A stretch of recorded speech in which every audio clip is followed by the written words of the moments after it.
শালীর নামে দিয়েছে। জিজ্ঞেস করা হলো শালীরে দিলে কেন? বলছে শালীর দিলাম কারণ হলো আমার শালী বিধবা। কয় বিধবা হলো কি করে? বলছে যার স্বামী নেই সেই তো বিধবা হয়। কয় তোমার শালীর তো স্বামী নেই, মানলাম কি করে স্বামী নেই? বলছে এখনো বিয়ে হয়নি তাই স্বামী নেই, বিয়ে হয়নি তাই স্বামী নেই, তাই বিধবা, তাই বিধবা তার কাঁদতেছে চেয়ারম্যান। ওর তখন সাথে সাথে বলতে হবে মিনহা খলাকনাকুম ওয়া ফিহা নুঈদুকুম ওয়া মিনহা নুখরিজুকুম তারাতান উখরা। বুঝা গেছে তো? ঘরে পড়া লাগবে। এরপরে গ্রামের সুদখোর ধার চাইলে টাকা নেই, টাকা নেই। ওই যে একটা নাটকে দেখিলাম, যখন টাকা তুলতে আসে এসে বলে মকসেদ চাচা ভালো আছে? বাবা ভালো আছি। আইছিলাম মাহফিলের জন্য টাকা দিতে, গেছে গেছে গেছে গেছে গেছে। ও আর শুনতে পায় না, যে টাকা চাই সে আর শুনতি। এরকম আছে না নাই? এরকম আছে না নাই? সুদখোর দেখবেন ভালো কথা বললে শোনে না। যদি বলেন মসজিদের জন্য টাকা দেন, ইট দেন, রড দেন, বালু দেন, দেবে না। বলে অভাব যাচ্ছে না, বিপদে আছি। কিন্তু যদি বলেন অমুক জমি বন্ধক রাখবে, কয় বিঘে, টাকা আছে না নাই? উমরা করতে যাওয়ার কথা বলি, বাপু এই যে উমরা করো, হজ হজ করো। আমার উপরে হজ ফরজ হয়ে গেছে, বললেই হয়ে গেল হজ করো। তোমার এখন বল বুঝিনি, এখন আমি দোকানে যাই দেখো 20 টাকা দিনা। ও 20 টাকা দিই, এরকম আছে না নাই? বলছে এইখানে পরে বলবেন যে আবুল মিয়া কত জমি বেচতে চাচ্ছে, 1 বিঘে নেবেন নাকি? ওই মাঠে তুমি লাগাও, কয় টাকা লাগে বলো, দেখো কত দিন যা বলবে তার উপরে 10,000 বেশি বলবা। এই আছে না নাই? ওই লোকটারে বলা লাগবে মিনহা খলাকনাকুম ওয়া ফিহা নুঈদুকুম ওয়া মিনহা নুখরিজুকুম তারাতান উখরা। আর বলবো এবার দেখেন লাইলাতুল ফেব্রুয়ারি আসছে, কোন না কোন মেয়ে বলবে আমার 3 পিস কিনে দিবা, তাহলে হইলে আমি কিন্তু তোমার সাথে কাটাকাটি করি মেম্বারের ছেলের সাথে যাব। আছে না নাই? আবার বলবে আমি তোমারে কত ভালো আসি রে বন্ধু, তুমি ভালোবাসার কদর বোঝো না। এরকম আছে না নাই? মুখে বড় ভালোবাসি অন্তরেতে রাখো না, হ্যাঁ? মুখে বলো ভালোবাসি অন্তরেতে রাখো না, বন্ধু তুমি ভালোবাসার মতো বাসো না। এই জাতীয় গান যখন কোনো মেয়ে এসে বলবে বন্ধু বন্ধু তোমারে ভালোবাসি, আমার মমতাজ গেয়ে গেত ওরে ও রিকশাওয়ালা তুই ধীরে ধীরে চালা, আমার মনের বলবো তোর সাথে কিছু জ্বালা। এরকম কি একটা গান গেছেন ভাই? গান মনে থাকে, ওদের গান আসলে এত মুখস্থ থাকার কথা না। ওরে ও রিকশাওয়ালা তুই ধীরে ধীরে চালা, তোর সাথে বলবো আমি মনের কত জ্বালা। রিকশাওয়ালা তখন বলবে ও মমতাজ মিনহা খলাকনাকুম ওয়া ফিহা নুঈদুকুম ওয়া মিনহা নুখরিজুকুম তারাতান উখরা। ও মমতাজ এই মাটিতে তোমার বানাইছে, মাটিতে ঢুকাবে আবার মাটিতে উঠাবে, সুতরাং আমারে তোমার জ্বালা বলে লাভ নেই। তোমার যা জ্বালা বলা দরকার আল্লাহর সাথে বলো, কারণ ওই আল্লাহর কাছে ফিরা লাগবে না, লাগবে না। আমার ছেলেরা কোন মেয়ে যদি বলে তোমার ভালো লাগে এত সুন্দর চেহারা, কুত্তা কাটিং চুল, তোমার এই চুলের মধ্যে আমি হারিয়ে যাই, তোমার চোখ এত সুন্দর, এত সুন্দর নজর দাম, আরে তোমার চোখের আঘাতে আমার তীর বিদ্ধ হয়েছে বুকে, তখন আমার যুবকেরা বলবে মিন্না খলাকনাকুম ওয়া ফিহা নুঈদুকুম ওয়া মিনহা নুখরিজুকুম তারাতান উখরা। মনে থাকবে? আবার আমার মা বোনেরা যদি কোন যুবক ছেলে কটখালি থেকে ফুল কিনে নিয়ে ঠ্যাঙাটা ভেঙে দিয়ে বলে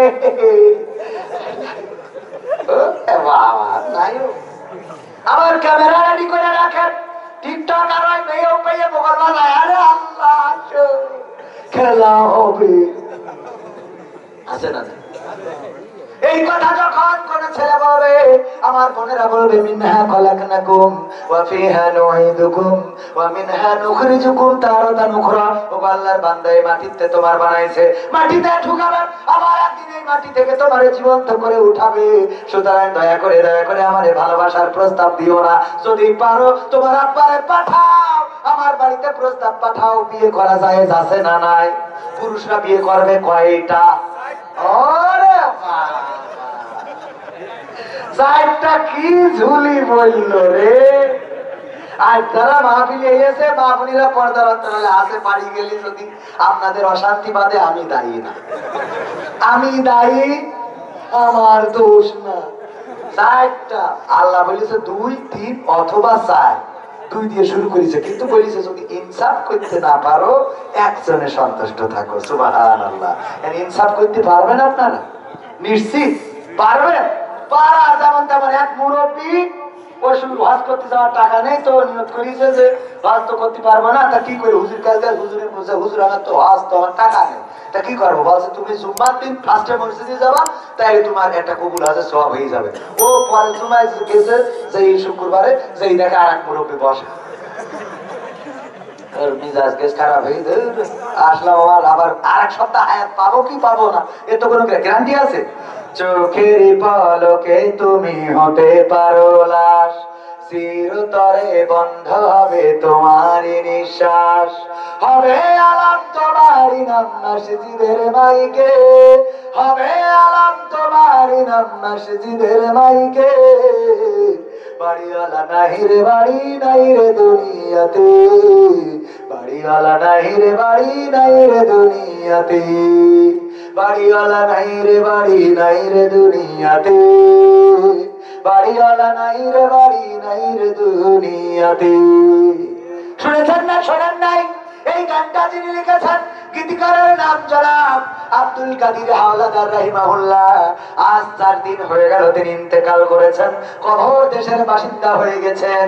যেই মানুষটা সাবধান করলো চোখেরই পলকে তুমি লাশ হয়ে যেতে পারো, তোমার নাম মসজিদে আলম হবে, তোমার জানাজা হবে, তোমার দাফন হবে, তোমার কাফন হবে, ওই গানটা সারা বাংলাদেশে এমন কোন মানুষ নাই যার কানে পৌঁছায় নাই। অথচ সেই মানুষটা লিখলো, সেই মানুষটা এই কথাগুলো বলে সাবধান করলো, সেই মানুষটাই মারা গেছে, কবর দেশের বাসিন্দা হয়ে গেছে।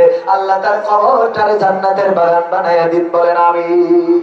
ও আমার ভাইরা, ওই মুরব্বী চিন্তা করলো আহারে 1 সপ্তাহ বাঁচবো কি বাঁচবো না, আবার 1 সপ্তাহ অপেক্ষা করা লাগবে, পরের সপ্তাহ আবার অপেক্ষা করেছে, মসজিদে গেছে, সেই দেখে আবারও সেই মুরব্বী বসা, রাগ হবে না?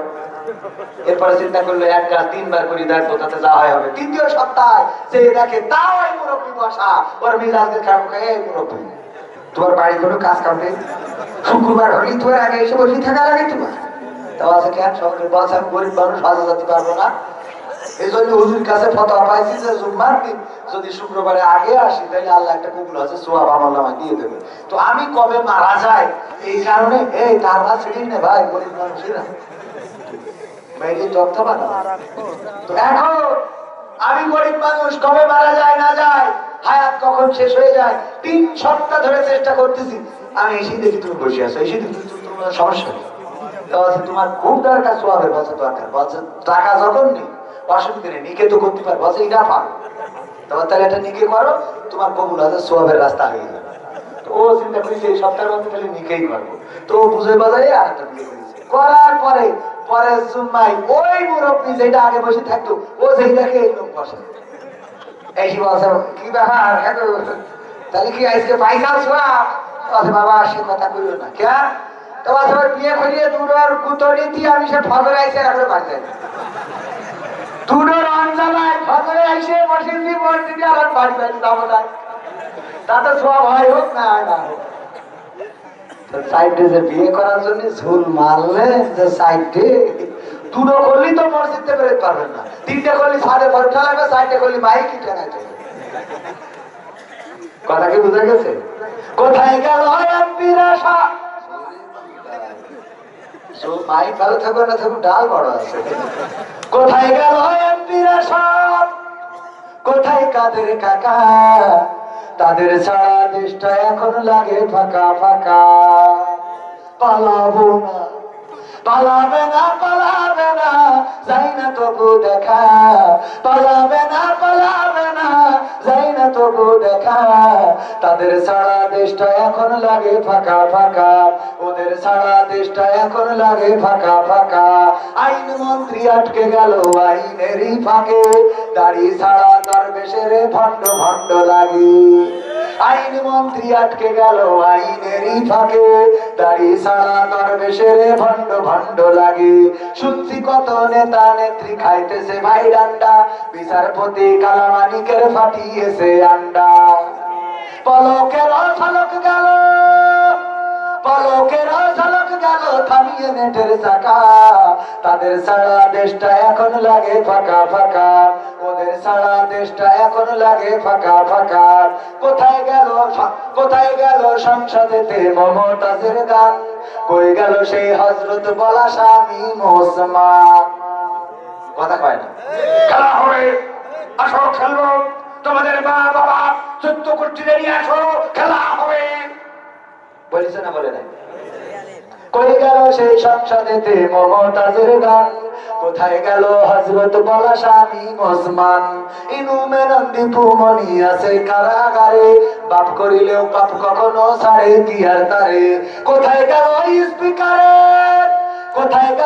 স্পিকারের দৃষ্টি আঁকা পাকা তাদের সারা দেশটা এখন লাগে ফাঁকা ফাঁকা ওদের সারা দেশটা এখন লাগে ফাঁকা ফাঁকা কোথায় গেল আরাফাত আর ব্যারিস্টার সুমন কথা বলার সময় তারা করে নিয়োজন মুরগি কবির খাইছে ধরা জাফর কোথায় আছে গোপনে কি সেও গেল মোদি দাদুর কাছে কথা কয় না একটা বিষয় আপনাদের এখান থেকে কি ভারতের বর্ডার খুব কাছে আমার কেন জানি মনে হচ্ছে এখানে ভারতের শ্রোতা হ্যাঁ কারণ কি বলবো ভারতে গেলাম ইন্ডিয়ায় ওখানে গেলে ওয়াজ করতেছে তো ওয়াজ করি হাজার হাজার মানুষ সামনে যা বলি কোনো সারা শব্দ নেই বলেন আমি কলা দুয়ালি কিছুই খাই না আমি আব্দুল সালাম চুক্তিবাদী ভাই ছিল ওই সময় ইন্ডিয়ায় বললাম ভাই এত বেকায়দা কেউ তো কোনো কথা শোনে না বলছি এত বলি যে ভাই সুবহানাল্লাহ বলেন আলহামদুলিল্লাহ বলেন আমিন বলেন কেউ কথা কয় তা বলছে ভারতের মুসাল্লিদের ভারতের শ্রোতাদের চিন্তা ভাবনা হইল বাংলাদেশের টাকা খরচ করে হুজুর আনিছি কি আমরা কথা বলা আছে যা বলার তুই বলি দিকে তো আমরা বলবো টাকা মোবাইল টাকা দিয়ে নিয়ে আসি কি করতে আপনাদের কি এরকম নিয়ম গণতন্ত্র চিনি না আমি জানি না গণতন্ত্র গণতন্ত্র দেখিনি আমি শুনেছি গণতন্ত্র গণতন্ত্র চিনি না আমি জানি না গণতন্ত্র গণতন্ত্র দেখিনি আমি শুনেছি গণতন্ত্র শুনেছি আমি বাংলাদেশে গণতান্ত্রিক রাজা যখন যারে মনে চেয়েছে ধরে দিয়েছে সাজা শুনেছিলাম আমি বাংলাদেশে গণতান্ত্রিক রাজা যখন যারে মনে চেয়েছে ধরে দিয়েছে সাজা কাউকে দিয়েছে ফাঁসির দণ্ড রেখেছে আয়না ঘরে কাউকে আবার লাশ বানিয়ে ভাসিয়েছে সাগরে কাউকে দিয়েছে ফাঁসির দণ্ড রেখেছে আয়না ঘরে কাউকে আবার লাশ বানিয়ে ভাসিয়েছে সাগরে করেছে সব কিসের জোরে ছিল কি দাতার মন্ত্র কেমন গণতন্ত্র ছিল কেমন গণতন্ত্র গণতন্ত্রের আড়ালে ছিল দাদার ষড়যন্ত্র কেমন গণতন্ত্র ছিল কেমন গণতন্ত্র গণতন্ত্রের আড়ালে ছিল মোদির ষড়যন্ত্র দেখেছি আগে নির্বাচনে লাগতো টাকার নোট শুনেছি আগে নির্বাচনে লাগতো টাকার নোট দেখেছি আমি ভোট করিতে লাগেনি কোনো ভোট কথা কয় না ভোট লেগেছে একটা সাগার ভোট দিতে যাওয়ার পরে ভোটের দায়িত্বে যারা আছে বলছে বাবা কেন এসেছেন কষ্ট করে কয় ভোট দিতে আইছি কয় ভোট দিতে আইছেন বাড়িতে রওনা দিয়েছেন কখন কয় ফজরের নামাজ পড়ে বেরোইছি কয় আমরা তো তাহাজ্জুদ পড়ি কাম সেরে বেরিয়েছি আমাকে তো তাহাজ্জুদ পড়িতে সে কাজ করা শেষ বাবা হয়ে গেছে তাহলে হয়ে গেছে মানে কি শেষ আচ্ছা তাহলে বাবু একটু কালি লাগাই দাও না আবার বৌমা খাবে না আমি বুঝি না কালি লাগাই দিয়ে চলে যাচ্ছে টাকা চাচা সরে শাশির জন্য আবার কষ্ট দিয়েন না বাস তোমার শাশির ভোটে দিয়ে গে তো ও মনে করছে কি দেখি যাই হোক 12,000 মুরব্বী মানুষ বুঝাই বসে হ্যাঁ দিয়ে গেছে দেখো কত বড় নেমো খারাপ গো কার সাথে সংসার করেছি আল্লাহ আল্লাহ তুমি ওর সাথে আমার জান্নাতেও দিও না তো যারা প্রিজাইডিং অফিসার বলছে বাবু কি হয়েছে কি বা শাশির পরে এত রাগ কেন বলছে রাগ করবো না বাধা আজ 12টা বছর হয়ে গেল বলি কর্পোরেশন তাই এসে যখন ভোট দেখেছিস আমার সাথে দেখা করে যাবেন তুই ভোট টাকা দিয়ে গেছিস তাই দেখা করে যাওয়ার সাথে আমি পুরো কেমন করি কথা কি বুঝে গেছি শুনেছি আগে নির্বাচনে লাগে তো টাকার নোট, দেখেছি আমি ভোট করিতে লাগেনি কোনো ভোট, ভোটের আগে পাশ হয়েছে মন্ত্রী মিনিস্টার, লাগেনি মিছিল লাগেনি মিটিং লাগেনি তো পোস্টার। নির্বাচন কমিশন ছিল ইন্ডিয়ার পাঠানো কোন যন্ত্র, কেমন গণতন্ত্র ছিল কেমন গণতন্ত্র, গণতন্ত্রের আড়ালে ছিল রায়ের ষড়যন্ত্র, কেমন গণতন্ত্র ছিল কেমন গণতন্ত্র, গণতন্ত্রের আড়ালে ছিল মোদির ষড়যন্ত্র। বিরোধী দল যারা সংসদে ছিল তারা ছিল পোষা ময়না, দেশ চলে পুড়ে হয়েছিল ছাই তবুও তো কিছু পায় না। বিরোধী দল যারা সংসদে ছিল তারা ছিল পোষা ময়না, দেশ চলে পুড়ে হয়েছিল ছাই তবুও তো কিছু পায় না। শাসনে ছিল না সততা নিষ্ঠা, বিচারের ছিল না মান, সংসদে বুঝি তাই শোনা যেত মমতাজের গান। ঠিক না বেঠে? মমতাজের গান শুনে গেছে না যায় নাই?